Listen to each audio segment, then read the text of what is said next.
The educational materials presented here were developed by students and faculty of the Department of Food Science and Human Nutrition at Iowa State University.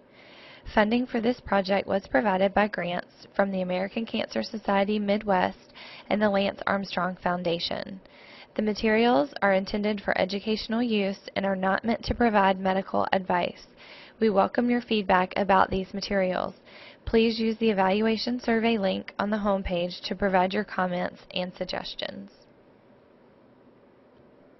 Oral cancer risk can be lowered or even prevented by simply understanding basic oral hygiene, different bacteria found in the mouth, and how diet influences oral cancers.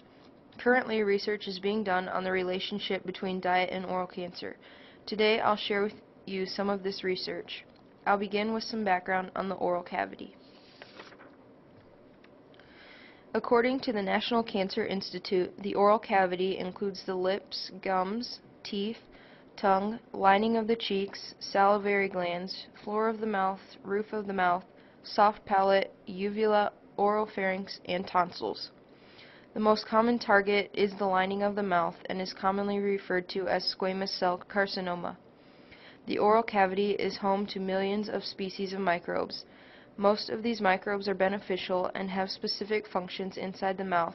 However, there are some microbes that are harmful. After looking at what the oral cavity is, now let's look at some ways to keep it clean and free from harmful bacteria. According to the American Dental Association, practicing good oral hygiene can help protect your mouth in many ways. These recommendations include brushing twice a day, using a fluoride toothpaste, flossing or using a mouthwash between brushing to limit plaque and enamel loss, replacing toothbrushes every 3 to 4 months or when the bristles begin to fray to prevent gum damage and poor brushing, and yearly dental visits for cleaning and examinations. Usually these visits are when oral cancers are discovered. Good oral hygiene does not seem too hard to follow, but many of us do not follow it very closely. It is easy to skip flossing, forget when to replace a toothbrush, or are just too busy to visit the dentist. When bad oral hygiene is practiced, the mouth is compromised and bacteria take over. One major negative of bad oral hygiene is the development of dental caries or cavities. These include holes or structural damage to the teeth, as seen in the picture on the top right and bottom left. Another negative of bad oral hygiene is gingivitis. This is the inflammation of the gums surrounding the teeth because of plaque left behind after cleaning. Bad oral hygiene also causes halitosis, or what is commonly known as bad breath. Finally, one of the worst results of bad oral hygiene is oral cancer. How many species of bacteria do you think call the oral cavity home? There are over 600 different species of known bacteria in the mouth. Why do these problems of bad oral hygiene occur? It is because of the 600 different known species of microbes in the mouth. Although we know many bacteria that call the oral cavity home, new bacteria are continuing to be discovered. It is estimated that over 100 million microbes are in 1 milliliter of saliva. The majority of the microbes found in the mouth aid in digestion and are harmless. Other bacteria in the mouth utilize the sugars and carbohydrates left, forming acids. As a result, the acids destroy the enamel on the tooth, causing tooth decay, dental caries, gingivitis, and halitosis. 5 different bacteria have been studied and have known functions in the mouth.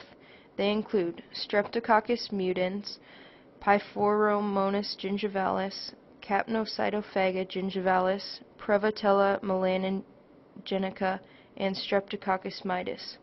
These bacterial species have been found in higher concentrations with certain diseases. Also, Candida albicans, a type of yeast, has been found in the oral cavity and could have a role in oral cancer. The first is Streptococcus mutans, which has been found to cause tooth decay. These bacteria digest the sugars and starches in foods and produce acids, which dissolve tooth enamel. When sucrose is present, plaque formation is increased by this bacteria. Thus, a diet lower in table sugar is better for less plaque formation. The second bacteria has been found to be associated with periodontal or gum disease. High levels found in adult periodontitis lesions, as well as a high pathogenic potential, make this bacteria the main pathogen in periodontal diseases. There are many different strains of this bacteria that are being studied. This is one reason why keeping the oral cavity clean and healthy is important to keep these bacteria from reproducing and forming new strands. 3 other bacteria have also been studied. During a study done to determine the relationship between salivary microbes and oral cancer, these 3 bacteria were found in much higher levels in oral cancer patients than those without oral cancer. The study looked at 40 different bacteria, but these 3 showed signs of the relationship. The increased numbers of these 3 bacteria predicted 80% of oral cancer cases among those tested. As a result, there could be a link between the bacteria in the mouth and cancer occurrence. This technique of measuring the bacteria in the mouth could become a diagnostic indicator of oral cancer. Lastly, Candida albicans is a type of yeast that has been found in the oral cavity. Many of these strains are resistant to antifungal agents. It has been found to be more prevalent in cancer cases rather than healthy mouths. This yeast may invade the oral epithelium and may be involved in oral leukoplakia. Candidoleukoplakias have been found to develop in 9 to 40% of oral cancer cases. However, the exact mechanisms by which they work are not fully understood. So what exactly is oral cancer and who is at risk? What are common signs and symptoms? How is it diagnosed and treated? And finally, what are some ways to prevent it? To begin, roughly 30,000 Americans are diagnosed with oral cancer every year. This year alone, there have been 39,400 new cases and 7,900 deaths. There are between 350,000 and 400,000 new cases diagnosed worldwide each year as well. 5-year survival rates for oral cancer are very low, around 54%, because of the difficulty to detect before the cancer has metastasized or spread. Oral cancer kills 1 person every hour, which is greater than the cancers of the cervix, brain, ovary, testes, liver, kidney, malignant melanoma, or Hodgkin's lymphoma. More importantly, incidence in young adults is increasing in both the U.S. and worldwide, so this is a very serious disease. Oral cancers are the 7th most common types of cancer that occur worldwide. The majority are oral squamous cell carcinomas. They consist of cancers that form in the tissues of the oral cavity or the oropharynx. This includes the lips, tongue, cheek linings, hard and soft palates, salivary glands, gums, and throat. 75 to 80% of oral cancers are related to tobacco and/or alcohol use.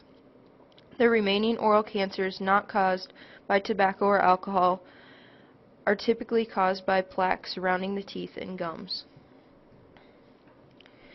There are many different risk factors for oral cancer. African American males suffer the highest incidence and lowest survival rates among any group. The use of tobacco products greatly increases the risk of oral cancer as well as heavy alcohol use. When both are used simultaneously, the risk is 15 times higher. Similarly with other cancers, risk increases with age. Gender plays a role in oral cancer as well. Specifically, men over the age of 40 have a 3 times higher risk at being diagnosed than women. There are many different signs and symptoms to look for during detection. Some of the main ones include sores, lumps, or ulcers in the mouth, pale or discolored tongue, lips, or area around the mouth, painful chewing or swallowing, and swollen lymph nodes in the neck. Many times people will notice a sore mouth but will usually not take it too seriously and just wait for it to go away. During this period of waiting, the cancer may be metastasizing or spreading. Oral cancer cells can spread quickly to surrounding cells. They enter blood vessels or lymph vessels, which branch into all tissues of the body. The cancer cells often appear first in the nearby lymph nodes in the neck. Cancerous cells may attach to other tissues and grow to form new tumors that may damage those tissues as well. For example, if oral cancer spreads to the lungs, it is not treated as oral cancer. It is simply referred to as a metastatic oral cancer and is treated as oral cancer. Diagnosis of oral cancers is difficult. Regular dental or doctor examinations usually discover many oral cancers. Some of the tests used to confirm the diagnosis include a gum or tongue biopsy, as well as X-rays, CT scans, MRIs, or PET scans to determine if the cancer has spread. Whether the cancer is an early cancer or advanced cancer depends on the stage. Early cancers are either stage 1 or 2 and usually consist of a small tumor, smaller than a walnut. Also, no cancer cells are found in the lymph nodes. Advanced cancers have reached stage 3 or 4 and are usually a large tumor as big as a lime. The cancer may have invaded nearby tissues, spread to lymph nodes, or spread to other parts of the body. After the diagnosis is made, a treatment plan can be made. Treatment of oral cancers can include many different techniques. The choice of treatment depends mainly on a person's general health, where in the mouth or throat the cancer began, the size of the tumor, and whether the cancer has spread. For early cancers, surgery is usually done to remove the tumor, but is typically not done if the cancer has spread to the neck. Radiation therapy is also used. Advanced cancers require more treatment. Either chemotherapy, radiation therapy, or a combination of the two is done to target and suppress the tumor. Targeted therapy is a new tool that uses a drug to inhibit the growth of the tumor. It is used in combination with chemotherapy and/or radiation therapy. Speech therapy may also be needed after treatment to improve movement of the mouth and jaw, chewing, swallowing, and speech. Because advanced cancer removal is so invasive, reconstructive surgery may need to be done later as well. Survival rates are typically low because of the damage and spreading the tumor has done. 5-year survival rates are around roughly 50%. However, if the tumor is caught in an early stage, the survival rate goes up to between 80 to 90%. This is a significant increase and shows the importance of early discovery not only for oral cancers but all types of cancer. Oral cancer can be prevented. Most causes of oral cancer we can control. Practicing good oral hygiene helps keep the oral cavity clean and harmful bacteria at bay. Limiting the use of tobacco and alcohol products is another easy way to prevent oral cancer. Many problems with the diet are not related to the actual foods, but bacterial fermentation of the food is the bigger problem. Therefore, consuming a healthy diet with limited snacking, especially on sugary foods, is highly recommended to limit bacteria and plaque growth because of their role in cancer. One study conducted in Italy took place from 1992 to 2005. A total of 804 patients admitted to local hospitals with confirmed oral or pharyngeal cancer were examined.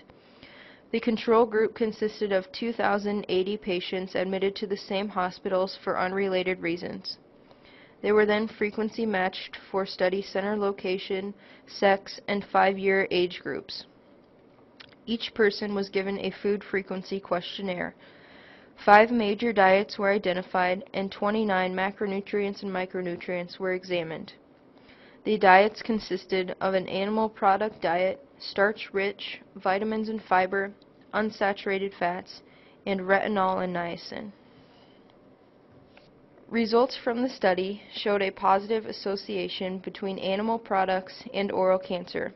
The starch-rich diet had no significant risk. The diets containing vitamins and fiber and saturated fats were inversely associated with oral cancer.